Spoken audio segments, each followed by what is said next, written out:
Чемпион жүрегі.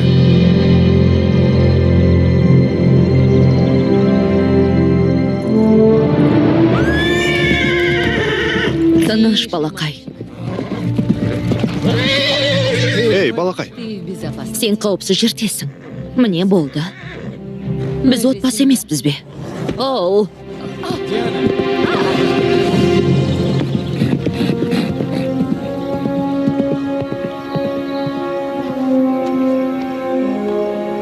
Мүмкін енді оған көмектесе алмайтын шығармыз. Әрдайым көмектесуге болады. Сансет Вэлли тұрғындарын шуақты күн күтуде. Жаздың ыстығы артта қалды.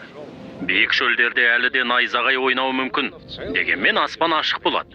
Және ұмытпаңыздар достар, Калабасас шеберханасында бөлшектер жаппай сатылуда. Сіздің жылқыңыз үшін бәрі жарты бағасында. Ал енді көңіл күй үшін кішкене кантриден болсын. Жоқ, жоқ.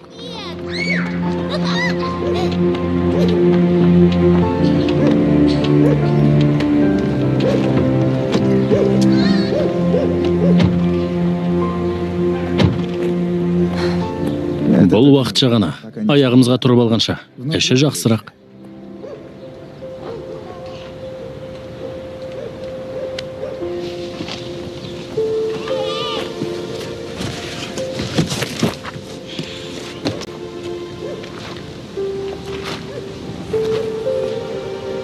Менде де осындай болған. Аты сағыз ет. Бірақ сұм оны жеп қойды. Білесің бе? Риплиге соңғы кездері қиын болды. Және оған ана керек. Оны өзіңе алғың келмей ме? Бола ма? Мен оған сұмды жақындатпайым. Уәде берем. Апа, менде не барын қараш. Не айтуым керек? Рахмет. Қош келдіңіздер.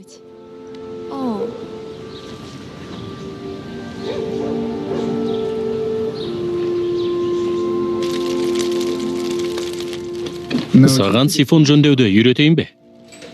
Не үшін? Жалдау ақысына үзіліс береді. Балақай, біз бірігуіміз керек. Бұл біздің аман қалуымыздың жалғыз жолы. Оу.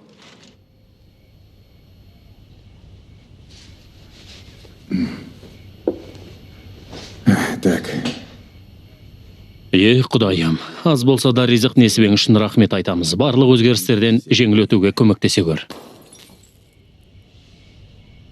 Амин.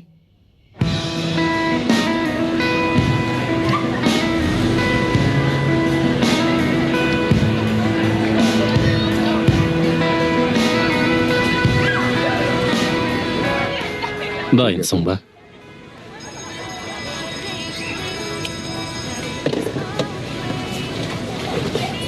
Сені жақсы көрем.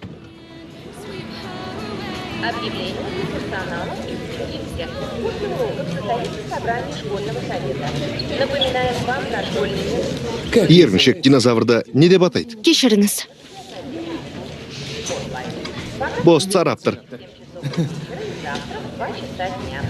Математиканы жек көрем. Қазір химия емес пе? Жаңадан келгенсің бе? Байқалып тұрма? Өрімдерің сүйкімді екен. Мен Лоренмін. Мен де. Сонымен, қайырлы таң. Қайырлы таң.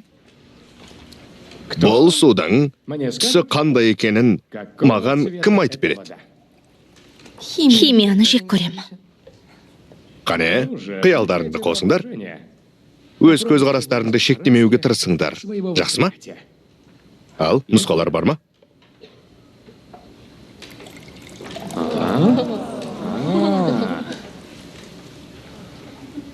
Сабақ тек теңдеулер мен периодтық кестелер туралы емес.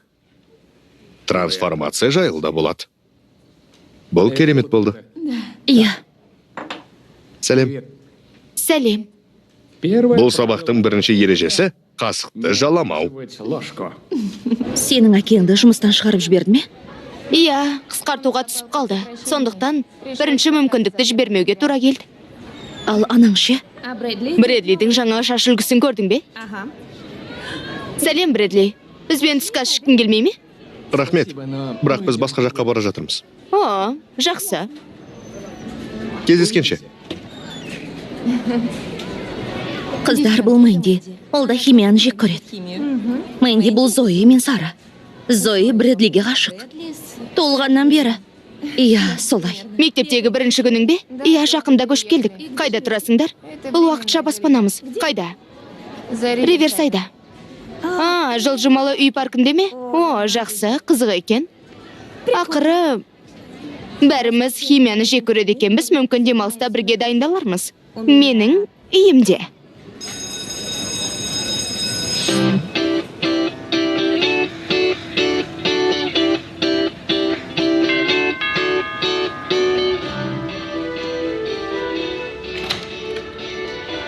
Сәлем. Кір. Рахмет. Әдемі екен. Иә, жаман емес. Атаның үйде ме? Үйде анда-санда болады. Қазір жоқ. Әкемнің фирмасында бір іс-шара болып жатыр. Сәлем. Сәлем.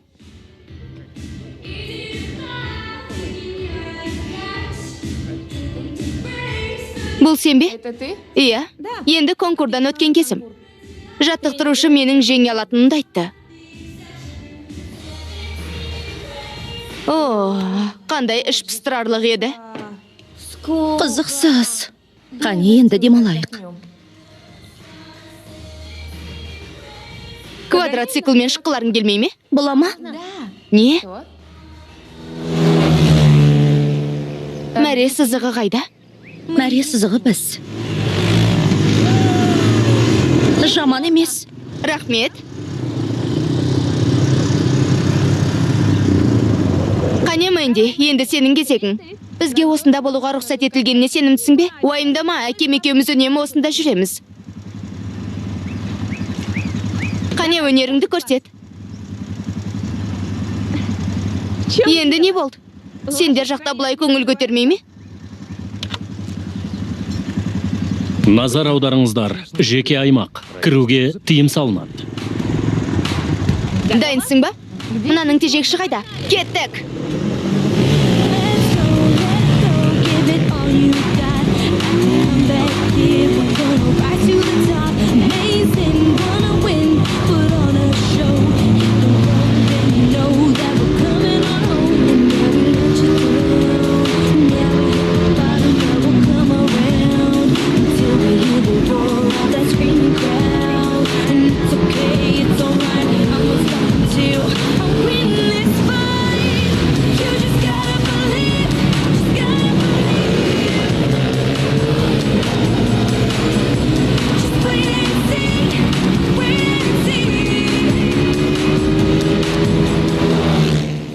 Мэнди уайымдап тұрмын. Қойшы, оған не болады дейсің?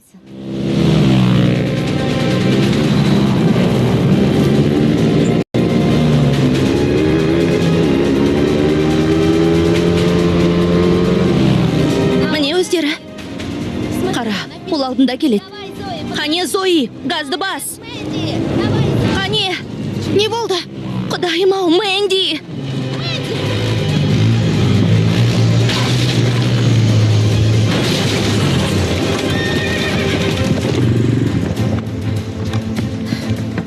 Неге тап болғанымызды қара. Квадроциклды алып келу керек.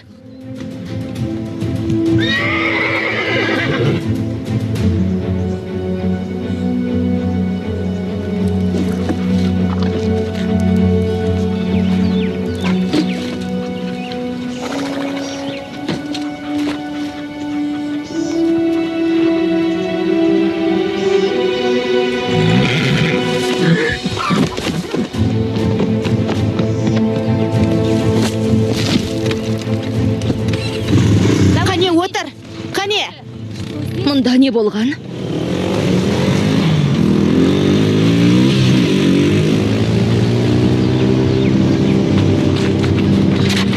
Амансың ба?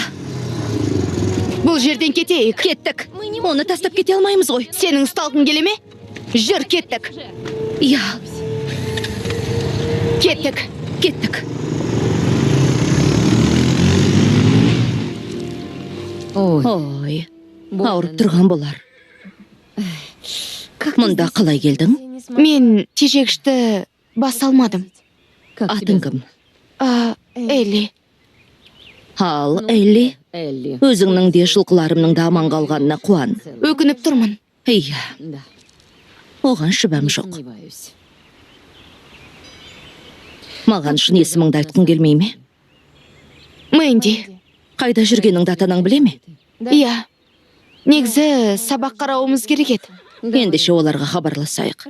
Не үйренгеніңді айтарсың. Жоқ. Менің тек әкем бар және ол жұмыста. Нөмірін айт. Өтінем, хабарласпаңыз. Оған өзім айтам. Дұрыстап жеткізгім келеді.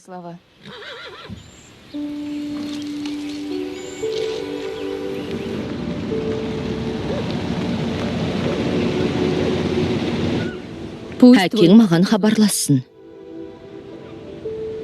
Әйтпесе полицияға баруыма тура келеді.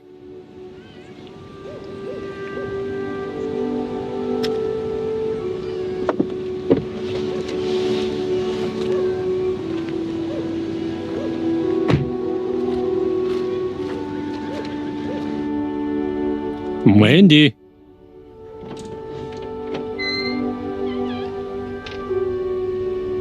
Қайырлы түн.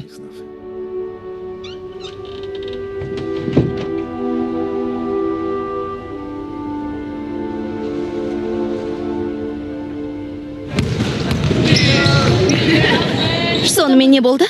Мені тастап кеткеннен кейін бе? Ол ханымға не айттың? Есімімнің Сара екенін. Есің дұрыс па? Ештеңе айтқан жоқпын. Енді ол сенің қайда тұратыныңды біледі. Мен не істеуім керек еді? Көшеден тастап кетуін өтініп үйге жалғыз баруың керек еді. Иә. Бұл сенің идеяң болды. Итерген сенсің. Ұтылғанды жек көрем. Бұл жердің не екенін білесің бе? Жылқы зауыты, сонда не? Зауыт емес, жылқылар үйі. Өлімін күтіп тұрған құнсыз аттардың бір шоғыры. Сол жерде менің бір жылқым бар. Құлағын кесіп тастауға тура келді. Өйткені оны шыбын шағып бір нәрсе жұқтырғанмыз. Одан бас тарттың ба? Жарты құлағы жоқ жылқыны қайтем? Өзің ойласаңшы. Оған қоса ол ақымақ жануар мені тыңдамайтын. Әкем де маған жаңасын алды. Ай! Ештеңе айтпайсың ғой, солай ма?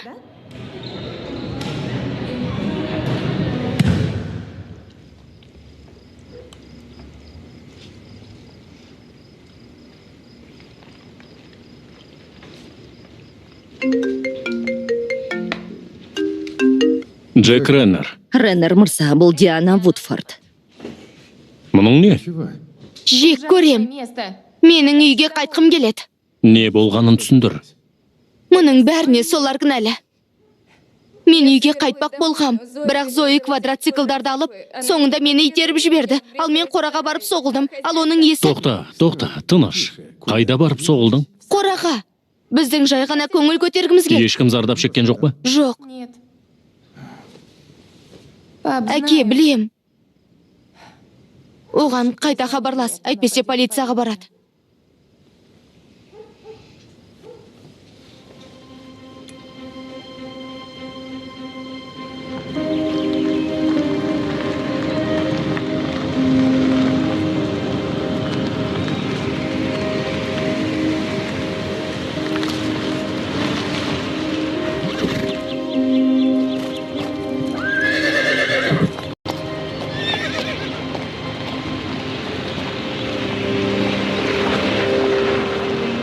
Қайырлы таң.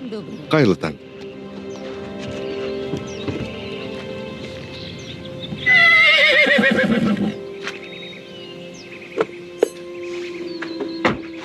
Реннер мырза, мен Дианамын. Қайырлы таң. Қайырлы таң. Мэнди, Сәлеметсіз бе? жүріңіздер.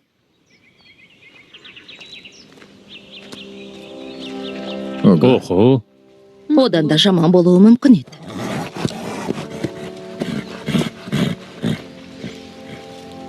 Біріншіден сізден осының бәрі үшін кешірім сұрайым. Сізге қанша беруіміз керек? Мен жазбаларын тексеруім керек, бірақ біз оны былтыр ғана құрастырдық. Кемі $1000. Осы үшін бе? Мэнди. Бұл жабдықтарды есептемегенде. Өкінішті. Бірақ біз бәрін өтейміз. Тек қазір қаражат жағы қиындау. Енді ғана көшіп келдік. Мен жаңа жұмысқа кірісіп жатырмын. Бірақ басқа жолы да бар. Мэнди өзі оны жабалады. Ол қалай? Өткен жылы бізге көптеген жылқылар әкелінді. Атқаратын іс көп. Нақтырақ айтсаңыз. Сейсенбі мен бейсенбі сабақтан кейін және сенбіде күні бойына. Сенбі күнімді ат тезегін жинау үшін жұмсағым келмейді. Аптасына $150. Бұл 20 жыл уақыт алады ғой. Брэдли, амандас. Химия солай ма? Бұл Мэнди. Ол жөндеу жұмыстарына жауапты. Қорқынышты болған шығар. Бәрі жақсы ма? Мэндидің бізге келуі мүмкін. Керемет. Сипап көргің келе ме? Сенің жылқың ба? Пикси бізге жақында келді. Қазірше оған айналаны көрсетіп жүрмін. Тыңдаңыз. Сіздің ұсынысыңызды бағалаймын. Бірақ мен тым артық уәде бере алмаймын. Оның анасы, менің әйелім, былтыр қайтыс болды. О, өте өкінішті. Бұл әсіресе Мэндиге қиын болды. Білесіз бе, мен осы жылдар ішінде талай жылқыны құтқардым. Олар кішкентай балалар сияқты. Олардың қайсысы сізді таңғалдыратын ешқашан білмейсіз. Сонымен, не шештің? Мен келсем. О, мінекей, соншалықты қиын емес. Кездескенше. Кеттік. Қашан бастаймыз? Дәл қазір.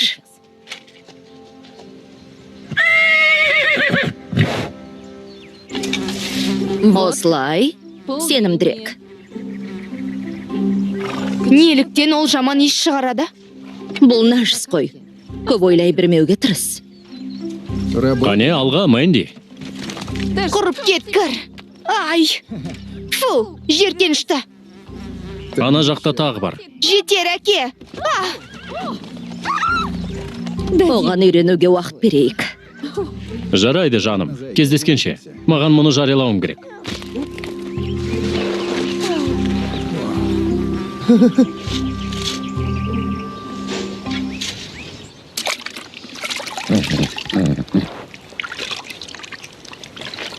Ештеңе етпейді. Жақында үйреніп кетесің. Олай болғанын қаламас едім. Саған не керек? Оның қарны аш. Тамақтану уақыты. Кеттік. Мен көрсетем.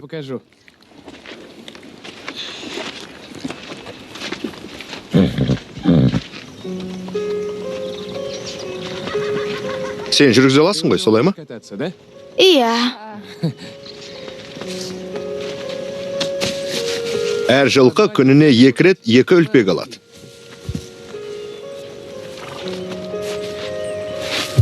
Қане, кел.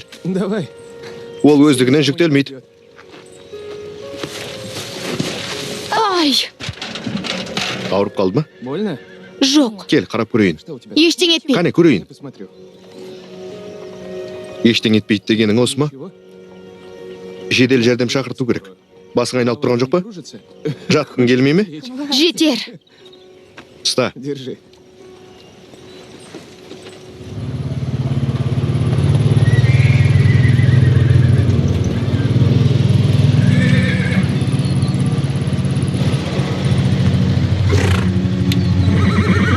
Пиксиді сен білесің. Оны бұрын бұрыш деп атаған. Бірақ біз мұнда келгендердің бәріне жаңа есім береміз. Бәрі жаңа парақтан. Біз оларды тазалаймыз, сауықтырамыз, және жаңа үйлерін іздейміз. Ал сен мұнда қалай келдің? Мен бірнеше жыл бұрын терезелерді сындырған кезде ұсталдым. Бұл менің қоғамдық қызметімнің бір бөлігі. Ол аяқталғаннан кейін Диана мені жұмысқа орналастырды.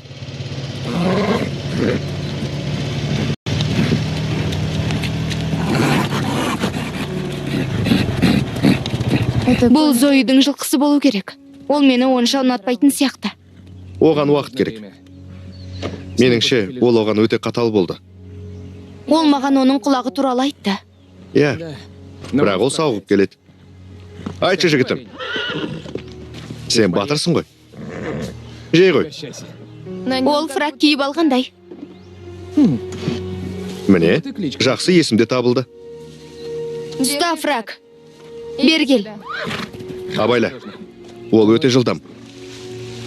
Бері кел. Мен сені ренжітпеймін.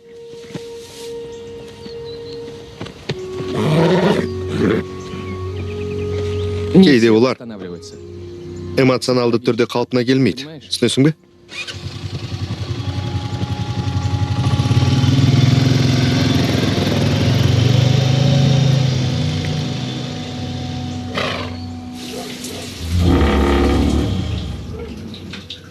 Әке! Суға не болды? Тағы да ағып кетті. 5 минут күте алмадың ба?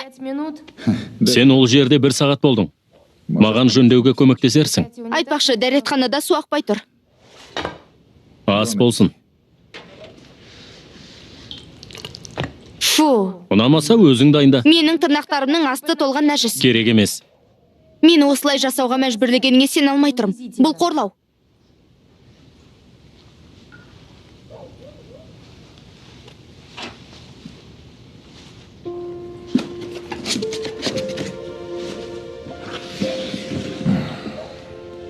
Міне.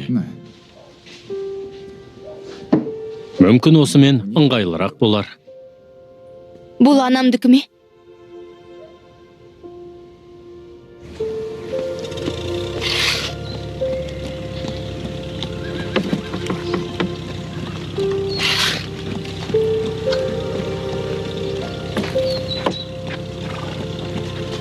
Керемет бәтіңке.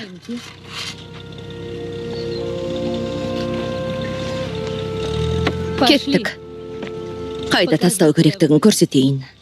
Көпіршіктерімнің үстіне көпіршіктер шығып жатыр. Мұның қалай аталатынын білесің бе? Еңбек. Сізге көмектесетін басқа біреу бар ма? Енді Брэдли келіп тұрады. Кейде еріктілер келеді. Толық топ құру үшін бізде қаражат жоқ. Мұның бәрін қалай төлейсіздер? Көбіне қайырымдылықтың арқасында. Кейде саяхатшылар келеді. Оған қоса жылқы иелерінің салымдары, бірақ бәрі жылқыларға кетеді. Сіз осында тұрасыз ба?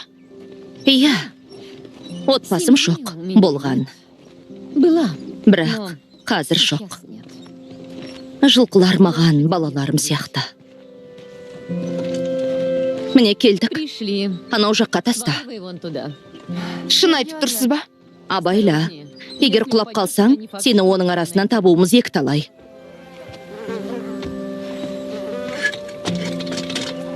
Жарайсың. Есесіне қандай түйіндеме болады десеңші.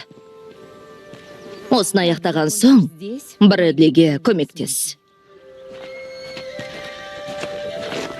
Жақсы.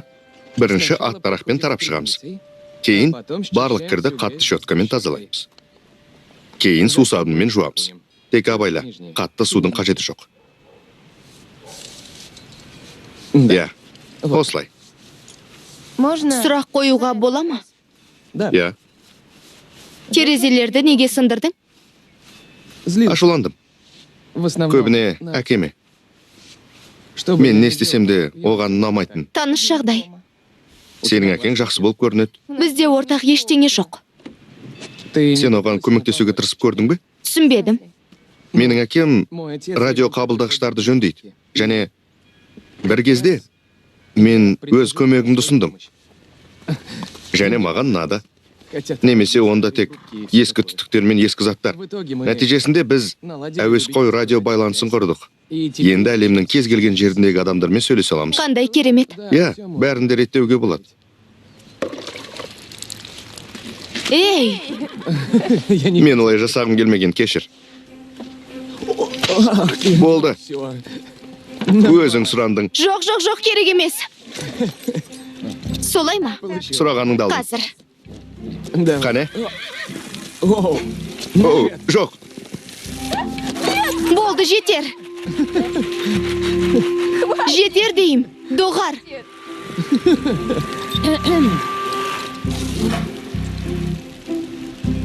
Маған фракты шығаруға кім көмектескісі келеді?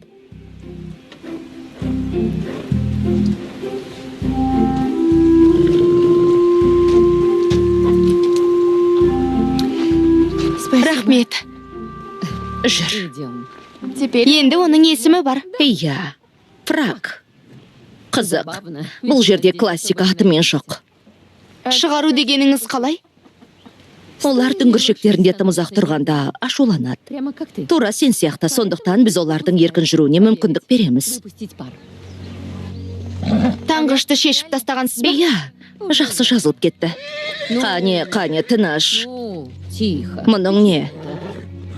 Сіз олардан қорықпайсыз ба? Кейде қорқыныш көмектеседі. Ол өзіңді, не жылқыңды жарақаттанудан қорғауы мүмкін. Дегенмен қарым-қатынасты дамытқаннан кейін арада сенімділік орнайды. Қақпанаш. Сенімнің қорқыныштан күштірек болуы маңызды. Болды, жақсы. Тыныш. Қане бара ғой.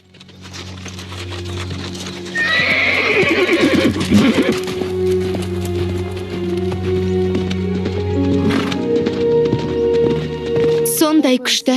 Солай ма? Оның рухы мықты. Оған қара. Ал мен Брэдлиге көмектесем. Ұста. Әлденіп ал. Әлі жұмыс бастан асады.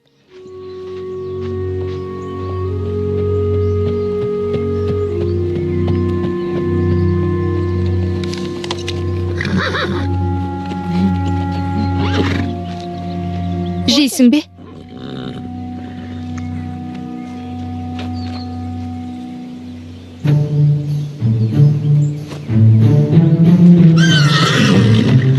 Жарайды, бұл жай ғана алма ғой. Міне ал, бұл саған зиян тигізбейді.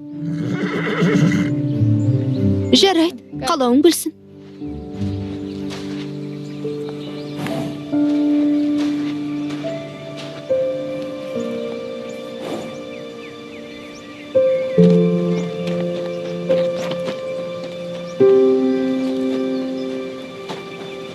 Ей, ол онда не істеп жүр?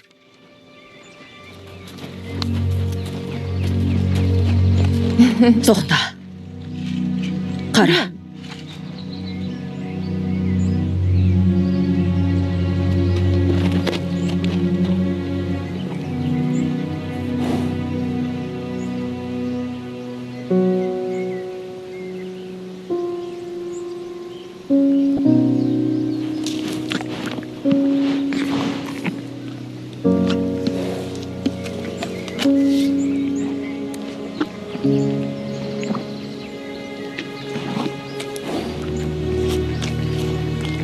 Соңғы кездері қиын болды, солай ма?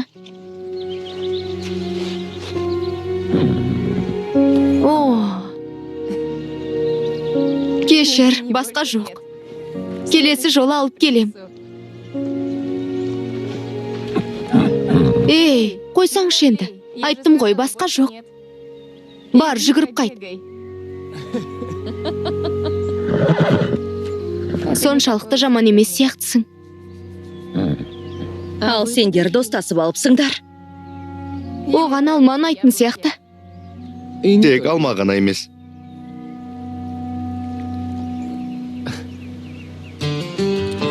Айналдар. Жақсы.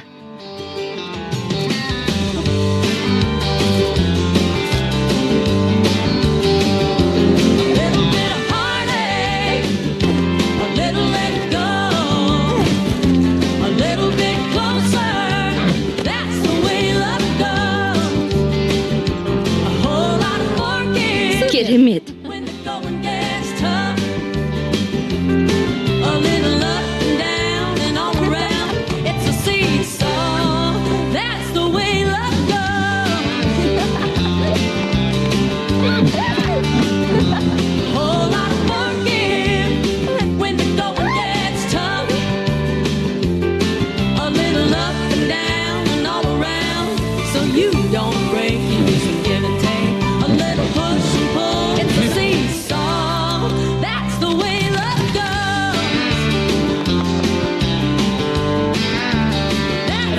Бір, екі, үш.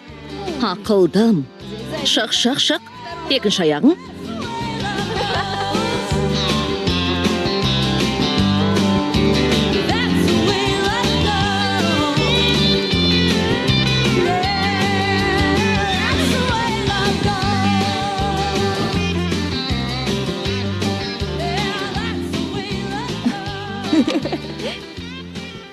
көрсең ғой, әке.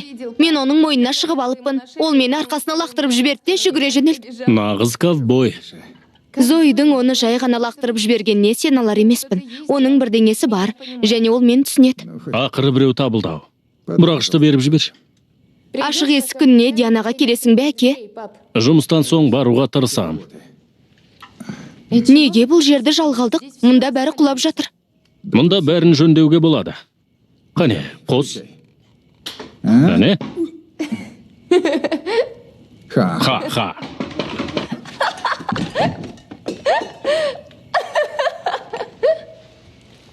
Ұста. Рахмет. Қандай ақмақтық. Есесіне қызық.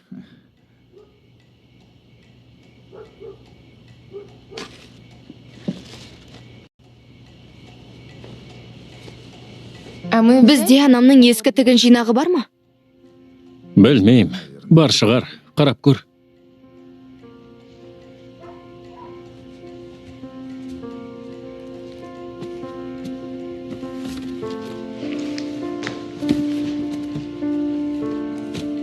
Білесің бе?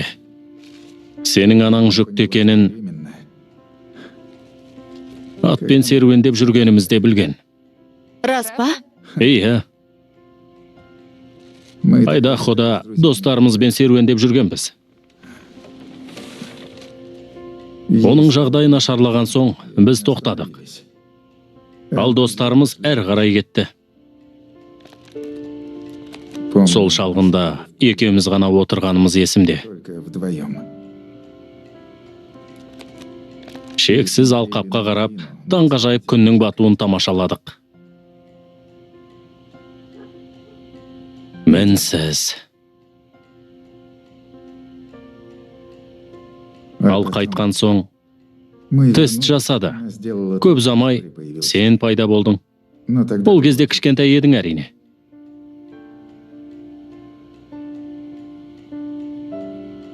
Мен оны шынымен сағындым. Мен де, қызым. Мен де.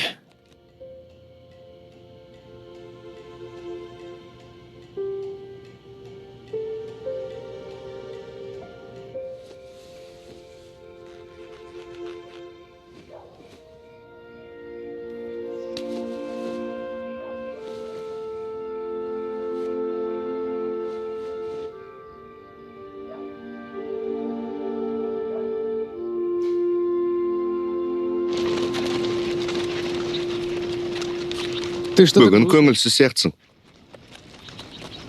Қараңғы түскенде атты қалай атайды?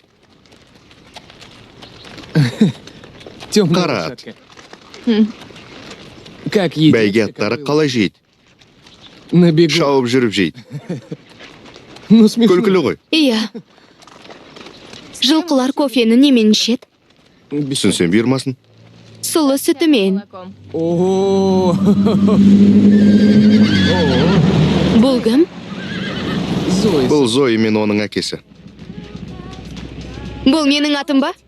Иә, оның жағдайы керемет. Сәлем. Қараймын, достасып алған сияқтысыңдар. Жай ғана серуендеп жүрміз. Қайда барасыңдар? Қасапханаға ма? Зои, оны мазақ ете берудің қажеті жоқ. Ол бәрібір естімейді. Ал мынаны естіді. Зой, қойшы. Тыныштал, Фрак. Оның есімі Рокки екенін білесің бе? Енді олай емес. Кеттік. Ештеңеге соғылып қалмауға тырыс.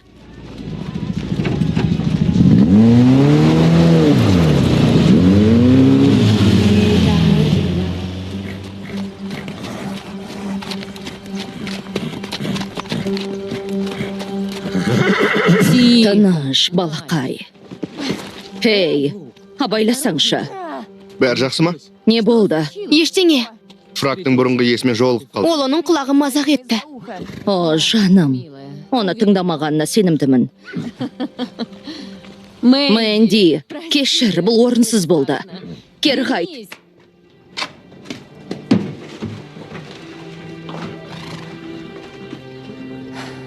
Бұл әділ емес. Өмір осындай. Құлағының жоқтығы оны түкке тұрғысыз етпейді. Бәрімізге бірдеңе жетіспейді.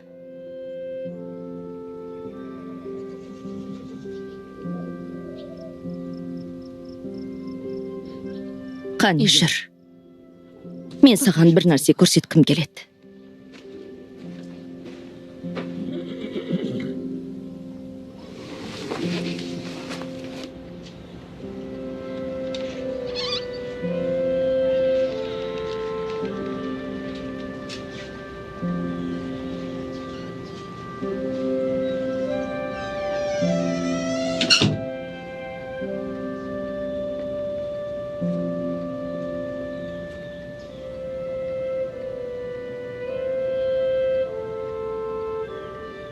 Бұл сіз бе?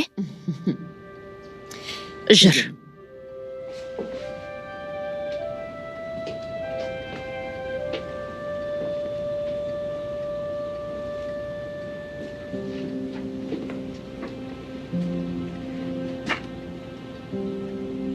Бұл кім? Менің қызым, Эбби Джой. Ол қазір сенің жасыңда болар еді. Не болды? Лейкемия. Ол соңына дейін күресті. Бірақ ауру оны алып кетті. Ол 8-те еді.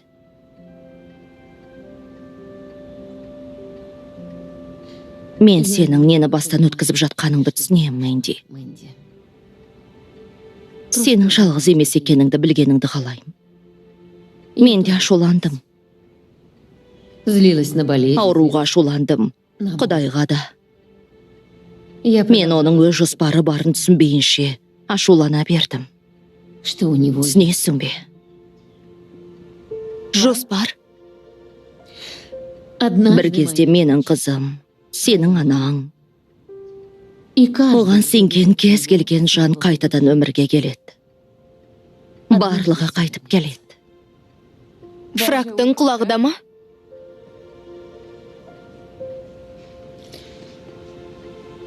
Бірде Иса да адамның құлағын қайтарып берген. Ол фраққа да көмектеседі деп ойлаймын. Сен оған сондай мейіріммен қарайсың. Ол тура сен үшін жіберілгендей. Мэнди, менің саған бір ұсынысым бар. Сен осы жерде тынбай жұмыс істейсің, мен саған атқа мінуді үйретем. Айтпақшы, жақсы деңгейде.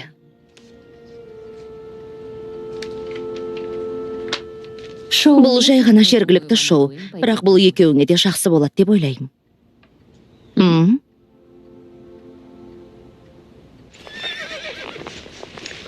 Ағылшын стилі батыс стилінен ерекшеленеді, сондықтан үйренуге тура келеді. Фрак секіре алады деп ойлайсыз ба? Оның бар болғаны 15 алақаны бар, және айтарлықтай ширақ емес, сондықтан көп күтпе. Егер оған дұрыс қамқорлық жасамасаң, ол ашуланшақ және қыңыр, тіпті өте қауіпті болуы мүмкін. Бірақ оның сеніміне лайық болсаң, ол сен үшін бәрінде жасайды. Бәрінде. Не дейсің, Фрак? Маған сенесің бе?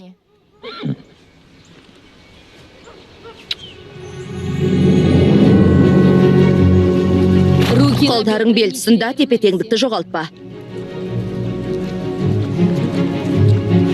Енді созыл, қолыңды төмен түсіріп, сол жақ табанына жеткіз. Жақсы, ал енді оң жағыңа.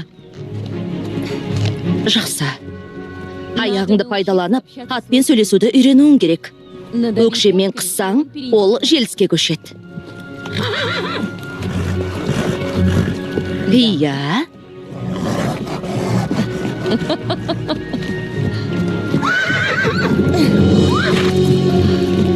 Енді саптық желіс. Ер тоқымда тұр. Аттың ырғағына ілесуге тырыс. Жоғары төмен, жоғары төмен.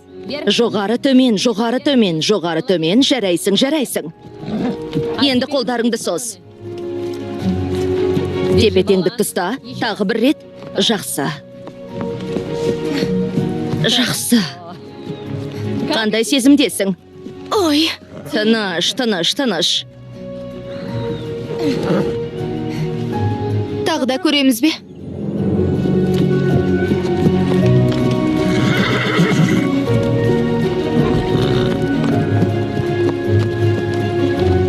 Көзіңмен басқар. Әрқашан алға ұмтыл. Ол соңынан ереді. Артқа қарама. Көзің тек алдында болсын. Бар денеңмен басқар. Иә, осылай. Өкшеңмен төменге, табандарыңды босат. Денеңді артқа қарай ұста. Ұстасаңшы.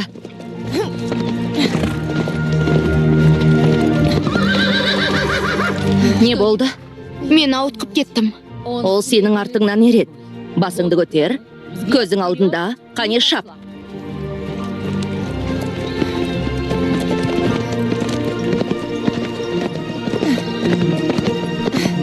Міне жақсы.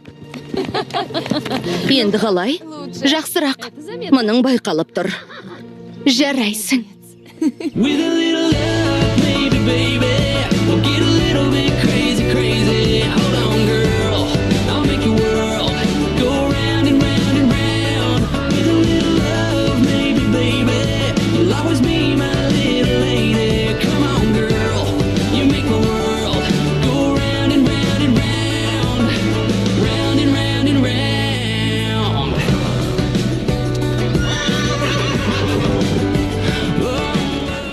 Оған қараңдар.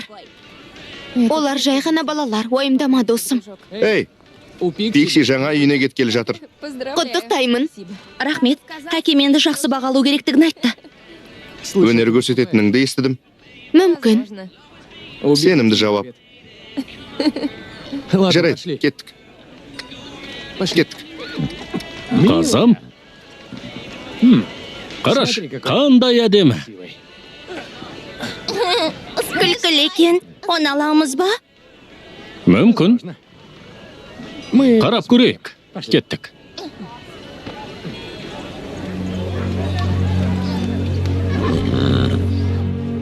Шақырғаныңызға рахмет. Мұныңызды бағалаймыз. Рахмет. Кез келген уақытта келіңдер. 3 жылқы жаңа үйлеріне кетті. Бірде-бір бала жылаған жоқ. Керемет күн. Ұнай ма? Оны өзім дайындадым. Сәлем. Сәлем. Хот-дог алуға тым кеш емес пе? Бізде хот-дог таусылды, бірақ лимонад бар. Бас тартпайым. Рахмет. Менде қайда? Қазір болып қалды. Дәмді ғой, Өте. Сәлем. Сәлем. Қалың қалай? Барлық жылқылар тамақтандырылып болды. Пиксидің заттарын жинау ғана қалды. Лимонад ішкің келе ме? Жоқ, рахмет. Кеш батпай жатып, жинап келейін. Мен көмектесем. Қарап жүргеніңіз үшін рахмет. Оған күтуші қажет емес, Реннер мырза. Мені Джек деп атасаңыз болады. Ол жақсы көмектесіп жүр. Оны ертоқымда көруіңіз керек еді. Ол тез үйреніп кетті. Негізі мен сізбен осы туралы сөйлескім келді. Олар қандайда бір құжатқа қол қоя ма? Кім? Жаңа иелері. Қандайда бір шарттар, келісімдер бар ма? Жылқыны жай ғана алып кетуге болмайды. Әрине жоқ. Диана әдетте олардың қайда болатынын тексереді. Солай болуы керек. Мұны жүрегіңе жақын қабылдама. Қалай оңай айта саласың? Бұл жұмыс. Саған бәрібір ме? Маған бәрібір емес.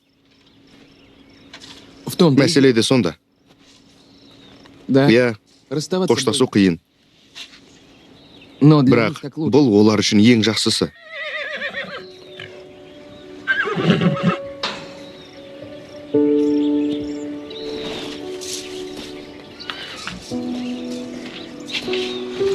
Сіздің оған үйретіп жүргеніңіз үшін ризамын. Бірақ біз онсыз да сізге борыштармыз. Джек, мен сізден ақша сұрамаймын. Тыңдаңызшы, ол осында сабақтарының орнына жұмыс жасай алады. Бірақ қора... Диана, сіз сондай жомартсыз, бірақ мен қарыздарымды өтеймін. Джек, бұл жай ғана қора ғой. Сонда да. Ал бұл жарыс. Оның тағы да көңілі қалғанын қаламай.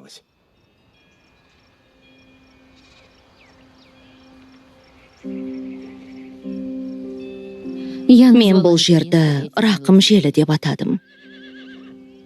Өйткені осында әбден соғылып, езіліп, қиналып келген әрбір жылқы маған өзімді еске түсіреді. Мұнда анда-санда жылы жел соғып, мен Құдайдың барын сезінем. Және оны басқаларды емдей алатынын еске алам. Меніңше, бұл жылқыларға қамқорлық жасау менің емделу тәсілім. Менің алғысым. Менің ойымша, сіздің қызыңыз көп нәрсеге қабілетті.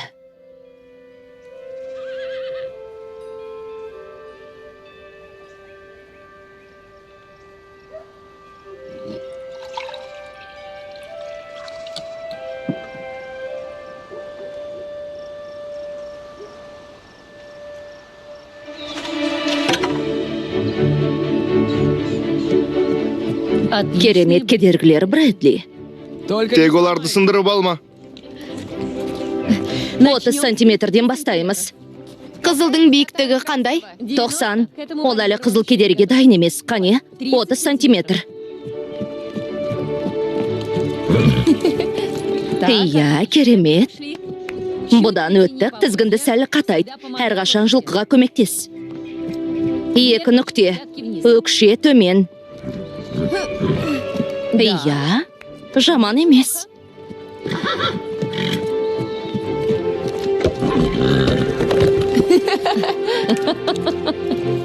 Тағы да.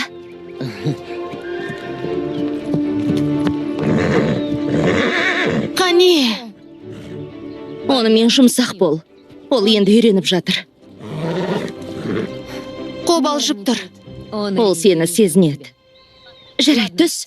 Мен саған бір нәрсе көрсетем.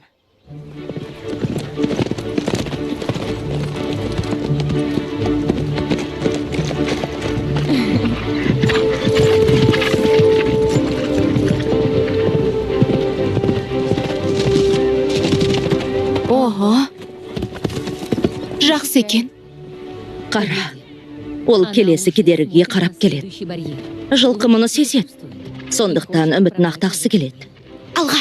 Бұл тәжірибелі шабандоз, бірақ мұнда сенің бәсекелес бола алатының да бар. Қане, бәрін таза жасауға тырысайық. Бұрылыс. Көзқарас. О, сайтан алғыр. Секіріс. Алға қара. Келесі кедергі.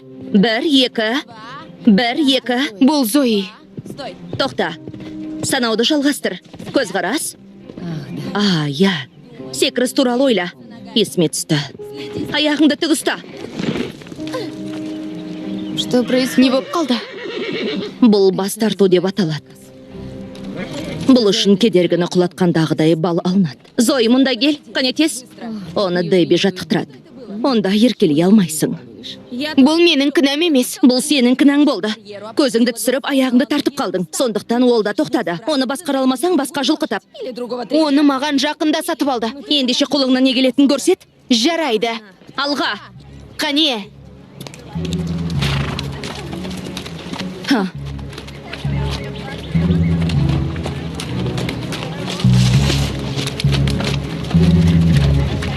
Бұл жерден кетейікші.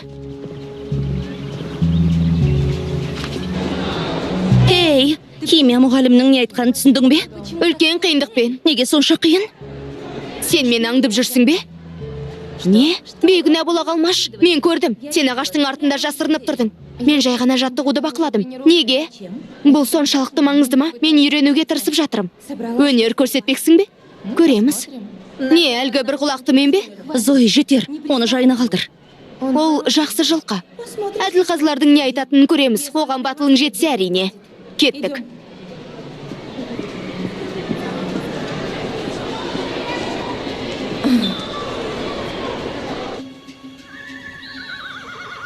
Есіңде болсын, ол бар ойын секіруге жинауы тиіс. Оған мұны жасауға мүмкіндік бер.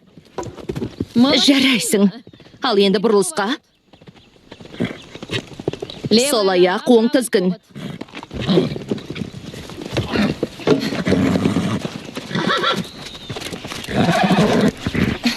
Не болып жатыр?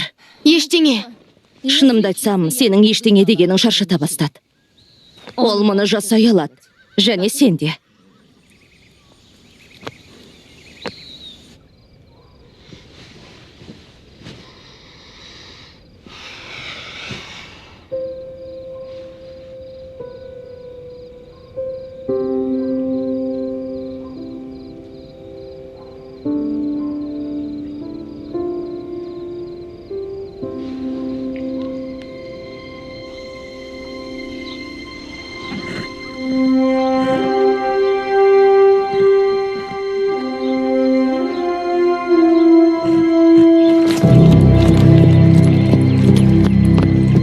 Ал енді 60 сантиметр.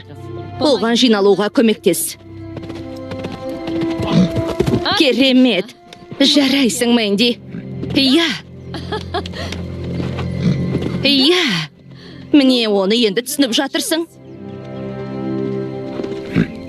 Иә. Өте жақсы.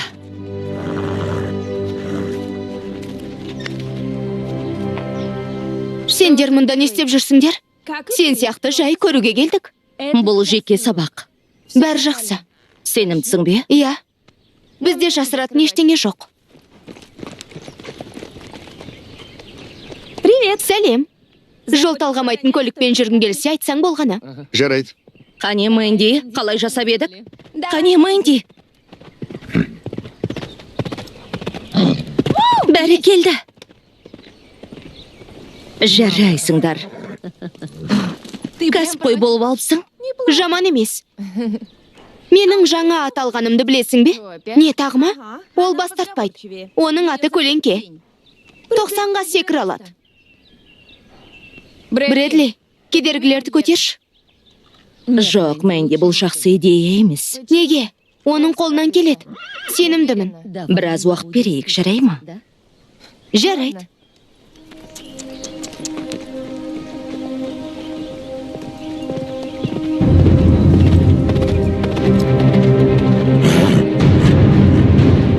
Мэнди, Қане, фрак. тоқта.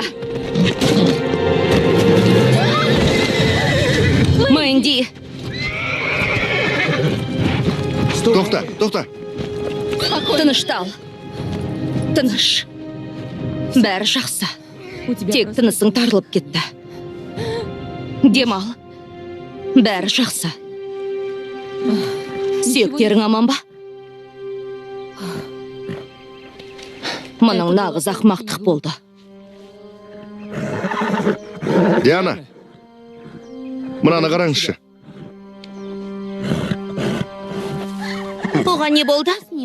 Кетіңдер. Біздің не қатысымыз бар? Кетіңдер деймін.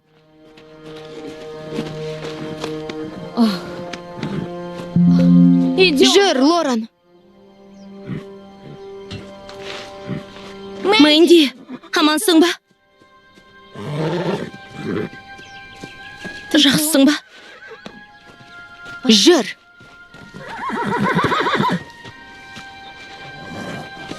Оған не болды? Осында бола тұрсын. Мен барып мал дәрігерін шақырайын. Жарайды. Бәрі жақсы, балақай.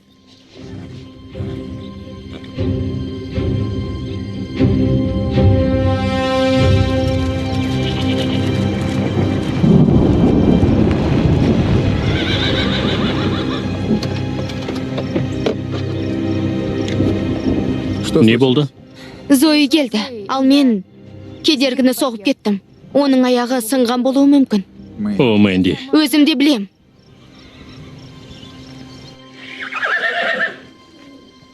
Ол қалай? Рентгеннен соң білеміз. Мэнди, бізді жеке қалдыршы.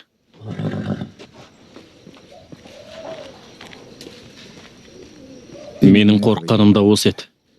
Біз сізге онсыз да жеткілікті бейберекет алып келдік. Оның тағы бір қайғыны көтере алатынына сенімді емеспін. Менің ойымша оның жалғастырмаған дұрыс. Жарысқа да қатыспайды. Джек, ол қателесті, бірақ ол үйреніп жатыр. Осы үйренгенінде жетер.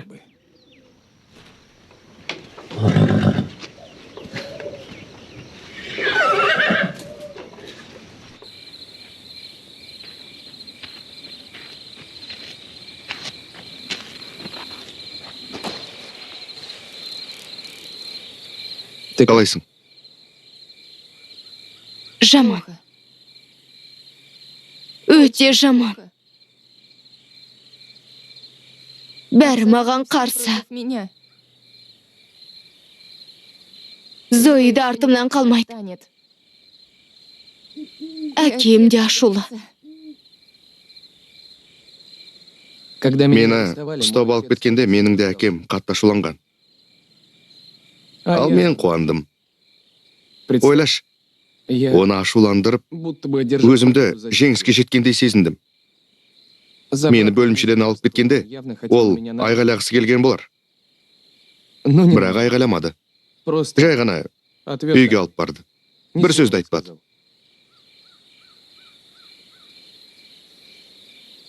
Ол үнсіз болған сайын маған қиын болды. Мен бәріне оны кінәладым. Кейін мұның менің таңдауым болғанын түсіндім. Ол мені терезені сындыруға мәжбүрлеген жоқ.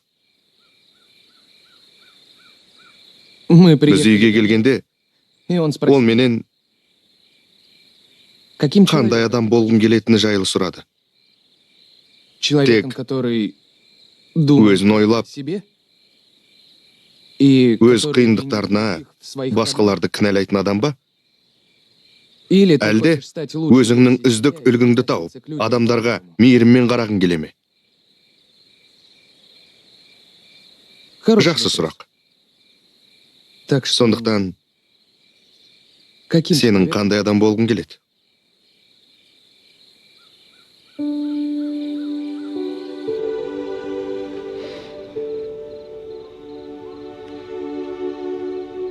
Құдайым, маған өзің қалаған адам болуға көмектесші.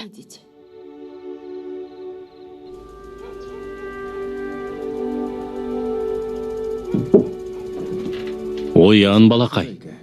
Тұру керек, мектепке кешігесің. Мэнди, қой.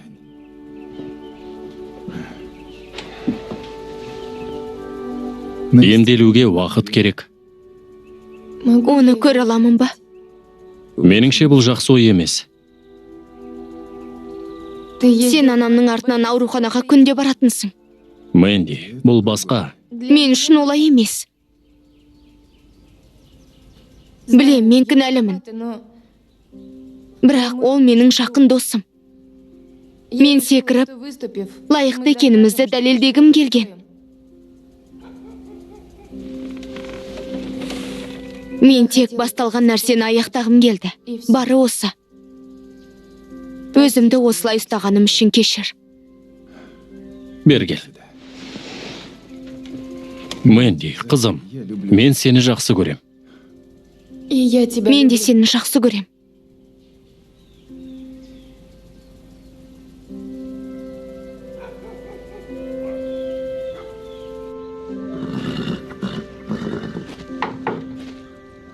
Бола ма? Мэнди. Бұл дәрігер Брукс. Оны аямайды екенсіз, Мэнди ханым. Қуанышқа орай сынық жоқ. Құдайға шүкір. Қажет болсам хабарласарсыз. Қалайсың, досым?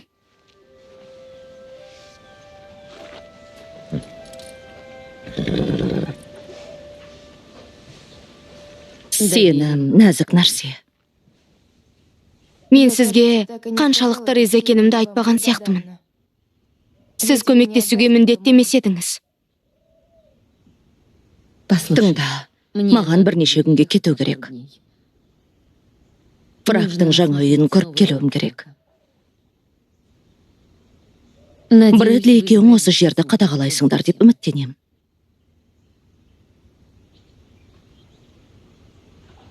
Екеуіңді жалғыз қалдырайын.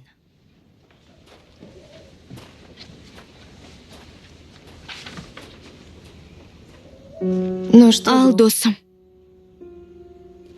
Бұлай жасағаным үшін кешір.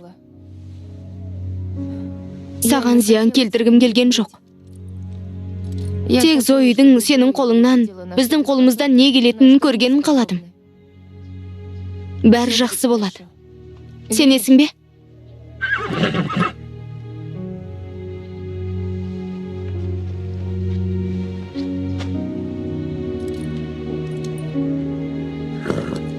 Жарайды. Мен сені кінәламайым. Есесіне оның үйі болады. Бұл қуанышты жаңалық.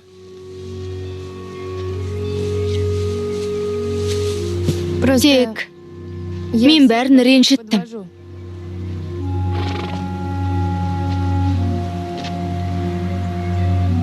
Брэдли, маған көмектесе аласың ба?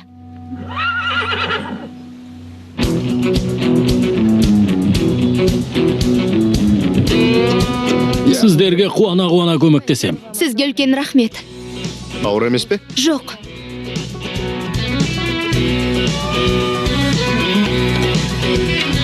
Skipping the day to playing fantasy. I hoping to turn this dream into reality. Сіздерге көмектесе алам деп ойлаймын.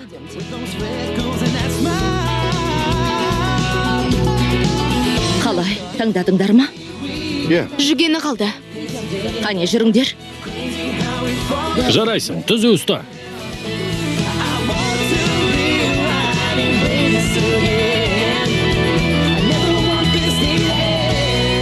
Маған жараса ма?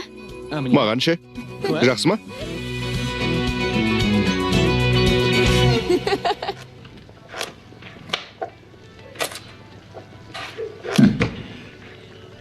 Тоғыз бір-бірге хабарласыңыз. Неге? Өзге ғаламшарлықтардың басып алған анық. Кешкі ас дайын болып қалды. Кто ты? Сен кімсің? Қай ғаламшардан келдің? Менің қызыма не істедің? Сенің пікіріңсіз жақсы бір нәрсе жасай алам ба? Жоқ, Мен дәретханадағы суды жөндедім. жоқ, шын айтам, сенің кемен қайда? Ертең қораға келгеніңді қалайым. Диана келді ме? Сондықтан мен сенің келгеніңді қалайым. Тоқта, қолдарыңды жу. Бар. Ғаламшарыңмен байланыс.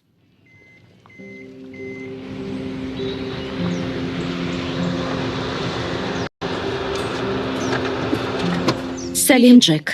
Қайта келуіңмен. Рахмет. Қалай өтті? Жақсы отбасы. Тыңдаңыз. Мен соңғы әңгімеміз үшін кешірім сұраймын. Сізге бұлай жасамауым керек еді. Набрасываться. Ата-ана болу оңай емес. Көздеріңізді жұмыңыздар. Не? Киіңіздер. Не? Бұл міндетті түрде. Не үшін? Чем это? Керек. Біз сіздерді апарамыз. Жүр. Не болып жатыр? Уайымдамаңыздар. Не ойлағандарың бар? Айта алмайым. Жарайды. Онда не бар?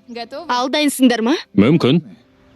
1, 2, 3.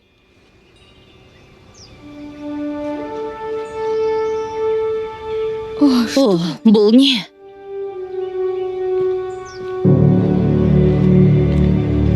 Мэнди барлық материалдарды сыйға алды. Оны өзіміз салдық. Где Мұны қайдан үйрендің? Сенен. Қандай әдемі. Білем, мұны мен кінәмді жуып шай алмайым. Бірақ болмағанда осылай алғысымды білдірейін. Ол риза. Иә, ол сауығып кеткен сияқты. Оны шығарғың келе ме? Ол да сағынған болар.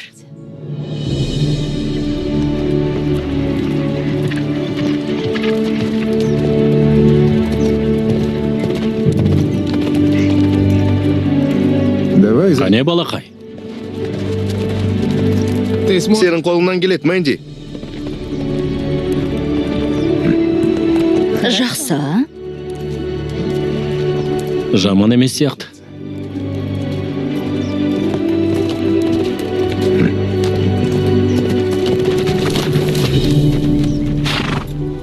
Не болды? Бұл мен. Оның қайта зардап шеккенін қаламайым. Түсінікті. Ендеше аяқтайық. Оған жақсылап су бер. Не айтасыздар?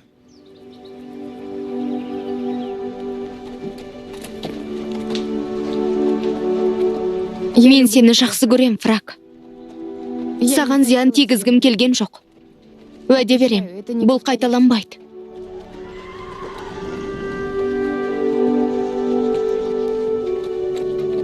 Мені кешіресің деп үміттенем.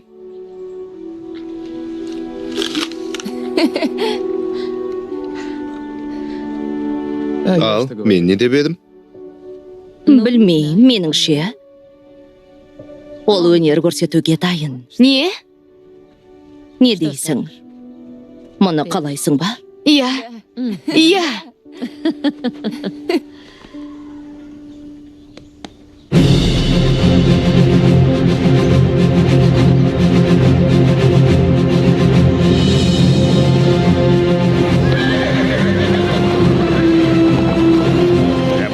Sunset Valley аттар жарысына қош келдіңіздер. Мен Даррел Спаркменмін. Кабинада жанымда отырған жылдың чемпионы AJ Fox. Рахмет, Даррел. Естеріңізге салайық, барлық жиналған қаражат онкологиялық ауруларды зерттеуге жұмсалады.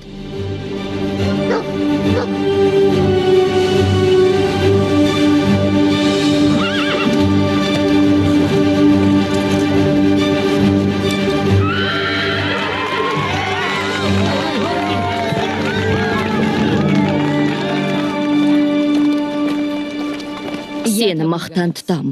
Ер тоқымға қайта отыру үшін батылдық қажет. Сендерді келет деп ойламап едім. Ол қалай? Жақсы. Ал сіз Мэндидің әкесі боларсыз. Джек. Клаудия, Зоидің анасымын. Оның құлағын жауып қоясың ба?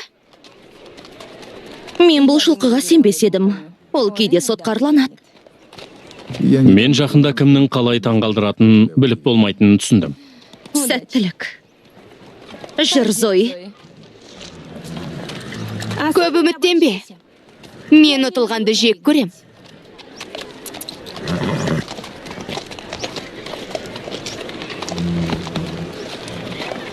Қане жүр. Алаңға шығатын уақыт келді. Рахмет, шабандоздар. Алдымен аңшы, кейін ашық секіру. Сен екі класста өнер көрсетесің. Әр кластың өз жолы бар. Оларды есте сақтау маңызды. Қаласаң мен қалайын. Мен жақсымын. Жақсы. Сен анау жерде тұрып қолдайтын боламыз. Оларға көрсет.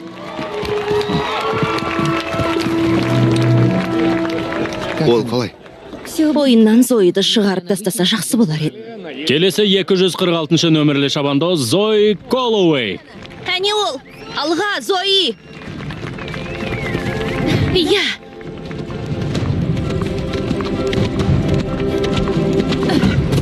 Иә!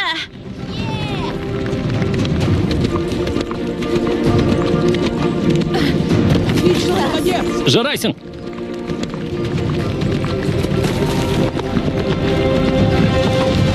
Бұл айыппұл ма? Үлкен емес. Ол жақсы. Ештеңе етпейді, бәрі жақсы. Жақсы өнер көрсеттің. Бұл сұмдық. Ол ұйықтап қалған сияқты. Рахмет. Енді 235 нөмірлі шабандоз Мэнди Реннер. Қане! Сенің қолыңнан келеді. Қане, Мэнди. Алға, Мэнди! Толқын!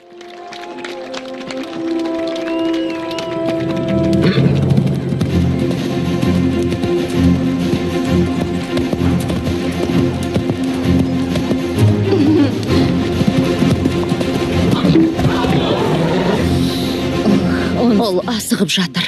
Қане, қызым.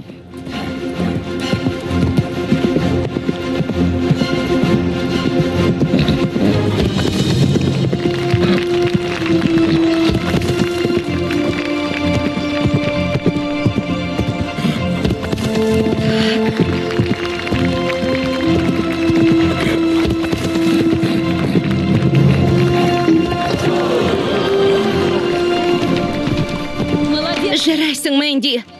Бірінші бөлім аяқталды. Басыңды көтер. Бәрі жақсы. Жаман емес. Иә. Бірінші орында 245 нөмірлі Мэдисон Хэк. Қолыңнан келді. Иә, бірақ ол кедергіні түсіріп жіберді. Бірақ сен өнер көрсеттің, және өте жақсы. Екінші орында 246 нөмірлі Зои Колуэй. Құттықтайым. Ал. Үшінші орында қоршаулар үстіндегі аңшы 225 нөмірлі Аштон Рисволд. Ал енді бізде ашық секіргіштер кезеңі. Бәрі оңай. Бастысы секірістің тазалығы мен уақыты. Мен барып сенің қолыңды алып келейін. Қазір. Бәрі жақсы ма? Мэнди, тыңда.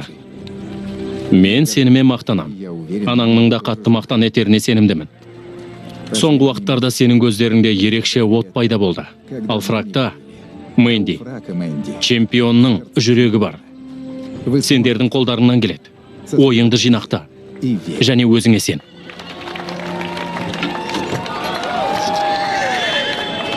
Ашық секіргішті 75 сантиметрден бастаймыз. Құлаған кедергімен бас тарту үшін 4 айып бала алынады.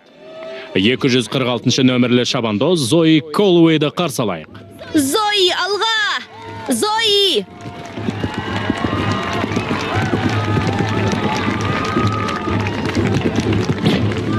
Керемет!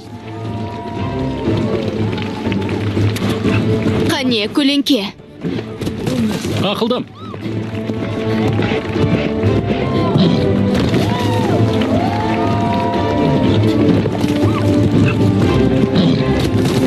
Иә.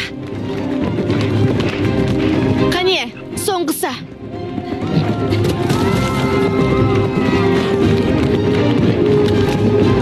Қане.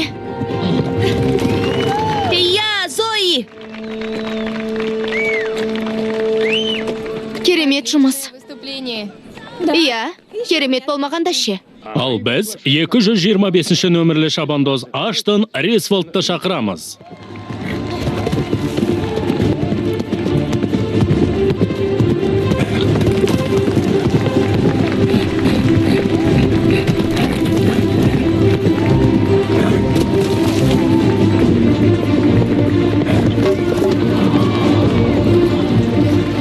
Иә, бізде мүмкіндік бар. Рахмет, Аштон. Ендігі кезек 235 нөмірлі шабандоз Мэнди Рейнерде. Мэнди, қолыңнан келет.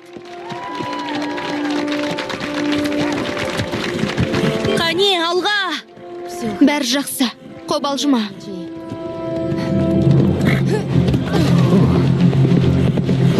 Бәрі жақсы, фрак. Жинал. Қане, алға!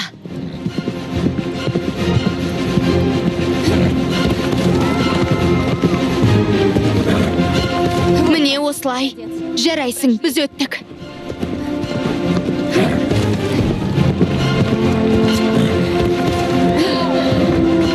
Жақсы, жарайсың. Жарайсың, байланыс түзбе. Иә. Қане, фрак. Тағы екеуі қалды.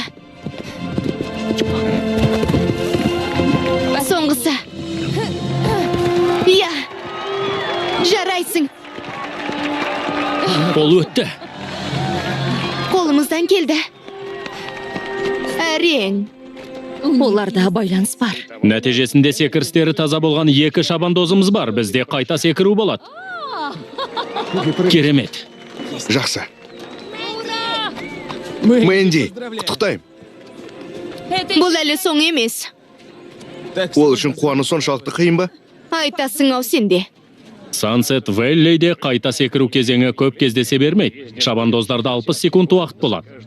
Әр артық бол үшін айып салынады. Ал соңғы кедергі 90 сантиметрге көтеріледі.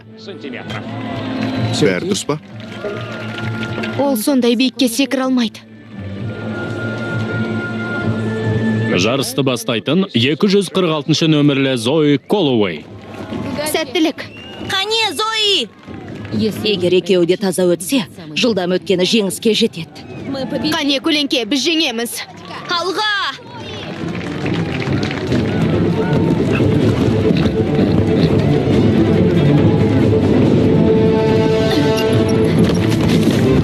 Жарайсың! Тезірек.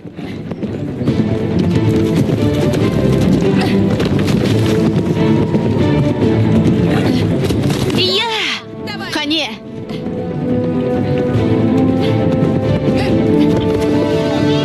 Алға, Зои! Тағы да.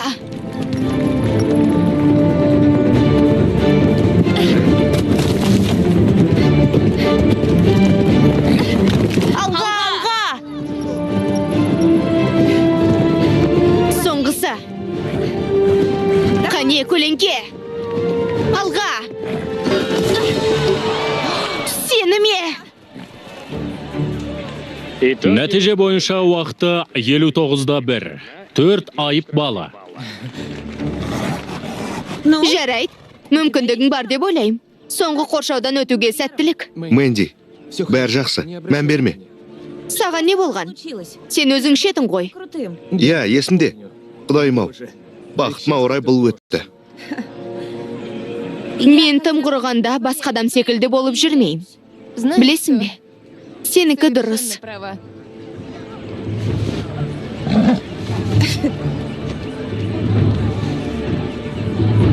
Алға, Фрак.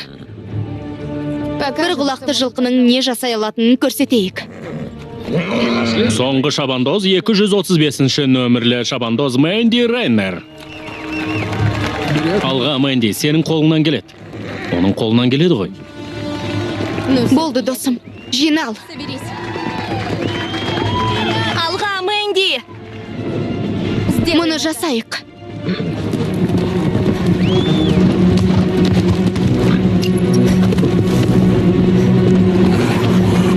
Керемет. Қане, қолыңнан келеді.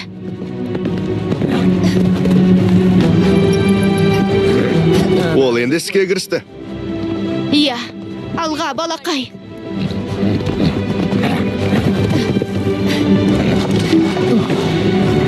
Ештеңе етпейді, бәрі жақсы. Аяқ, ұмытпа! Бәрі жақсы. Керемет, мықты бол. Жарайсың! Қолыңнан келеді. Иә, Алға, Фрак. Тағы екеуі. Секір. Осылай, қане! Жақындап қалдық. Қолынан келеді, Мэнди. Қане, алға, Мэнди! Тым биік. жоқ. Иә, осылай боларын біліп ем. Бітті.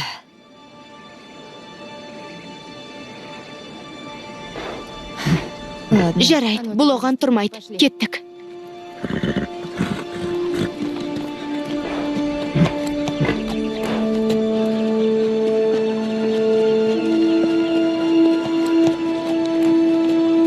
Ештең етпейді. Сіз дұрыс айтыпсыз.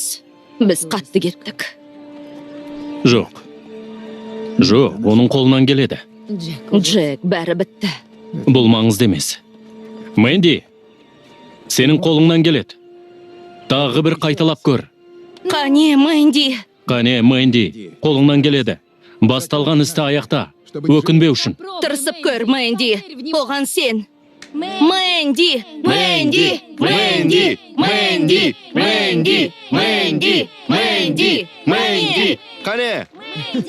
Не? Мэнди! Мэнди! Мэнди! Мэнди! Мэнди! Мэнди! Мэнди! Мэнди! Мэнди! Мэнди, алға! Қане, Мэнди? Не дейсің? Қайталап көреміз бе? Өзіміз үшін. Міне осылай. Жарайсыңдар. Мэнди! Мэнди! Алға! Мэнди! Қане, Фрак. Оларға көрсетейік. Қане, Мэнди! Қанекей, сену керек. Иә! Иә! Иә! Жарайсың. Иә, Мэнди!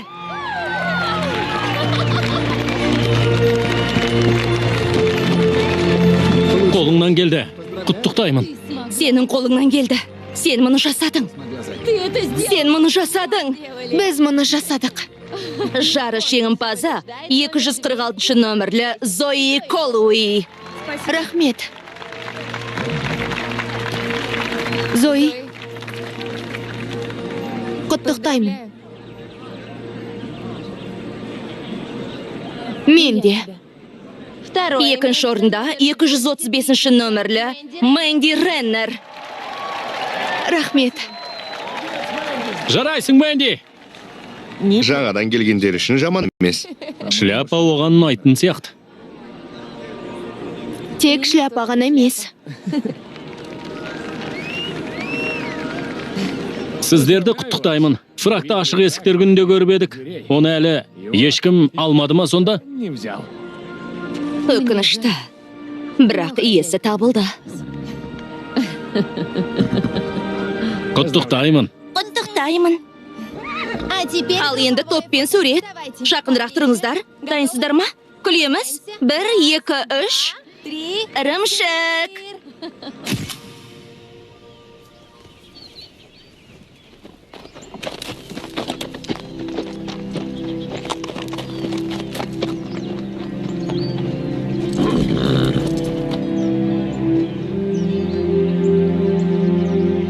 Ол шынымен менікі ме? Енді бір-біріңе тиесілісіңдер. Рахмет.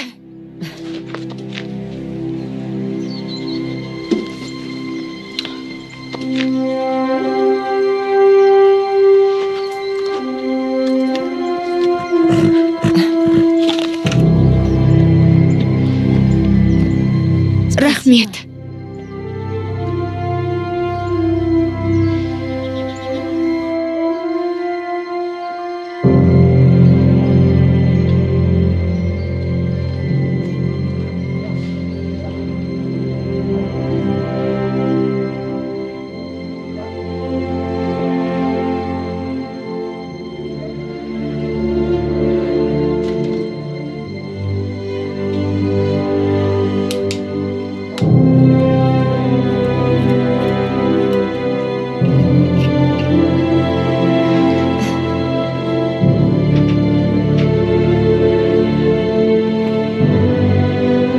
Әке, кешкі асқа не қалайсыз?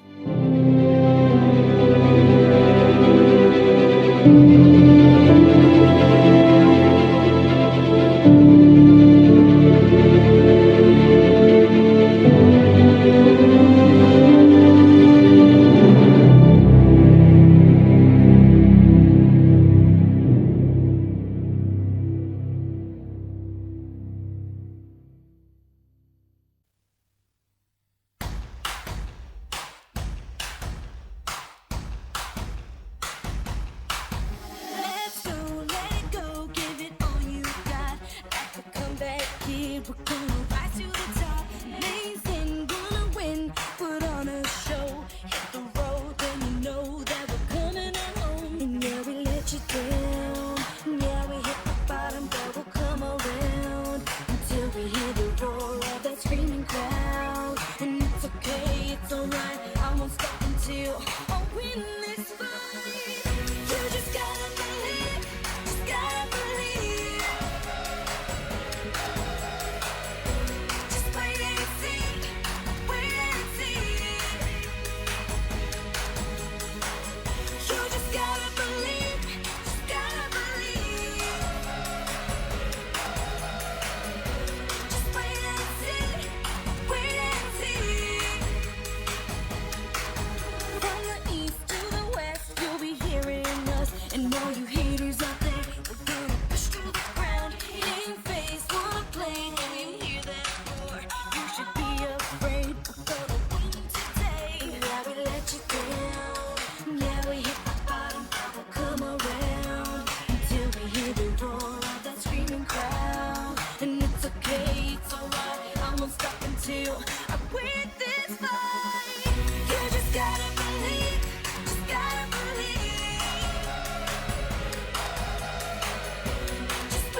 believe if you want a spot at the top of the league. The opposite team will try to impede your flow. But where will the season go if you don't believe in victory and making history and living a dream? Popping the court, celebrate at the top of the sport. Fixated on that crown. Haters, y'all can all back down. There goes another one laughing now. Motivated by that sound. Keep the faith, keep the faith. Each mistake gotta be embraced. Lesson is learned, the story is told. The warriors roll, the glory and gold. Just gotta